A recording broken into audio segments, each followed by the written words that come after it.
lakini hali hii kwa kweli inatokana na jinsi umeme unavyosafirishwa. Wilaya ya Tunduru tunapokea umeme kutoka katika kituo cha kupozea umeme wa Green kilichoko Songea inaitwa Onangwa Green Substation. Mpaka umeme ufike huku unasafirishwa takriban kilomita kama 268. Kwa hiyo hali ya umeme kufika huko kwa kweli haiwezi kuwa nzuri, na matatizo haya tunayapata haswa wakati wa mchana. Tunapata umeme mdogo kwa sababu matumizi yanakuwa ni makubwa, kwa hiyo nguvu ya umeme inapungua kwa sababu watu wengi wanatumia.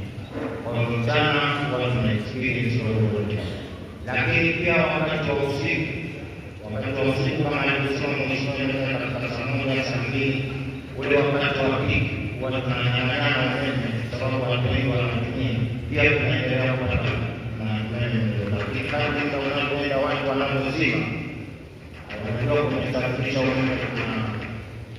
Ni mambo ya moja tunayaendea mtaani na tatizo tunaita pea ndizo, kwamba watu wanapozima umeme matumizi yanapopungua, basi umeme unakuwa mkubwa. Kwa hiyo matokeo yake tena unatokea tatizo la umeme kuzimika kutokana na umeme kuwa mwingi. Na mila za kwetu tunaenda na teknolojia mheshimiwa, tunaenda na teknolojia na kanisa yanafanya biashara, haipendi kupoteza mapato kupitia katika kwa umeme au kwa namna yoyote.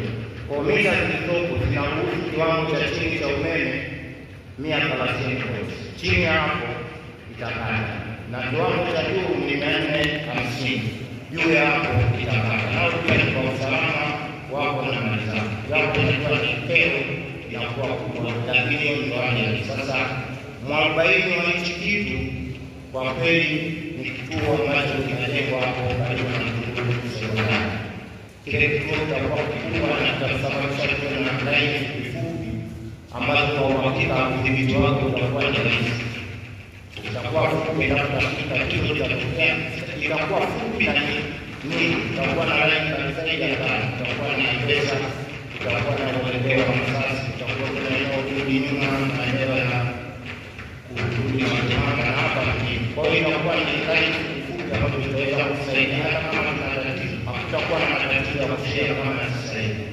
Hali iliyo sasa hivi, tatizo litokea Songea mjini ni la kwetu, tatizo likitokea na Mkungu ni la kwetu, likitokea kwetu hapa na tunasababisha huduma kwetu nyumbani. Kwa hiyo ndio hali halisi, na nashukuru serikali ya awamu ya 6 ndio hiyo kwa kuweka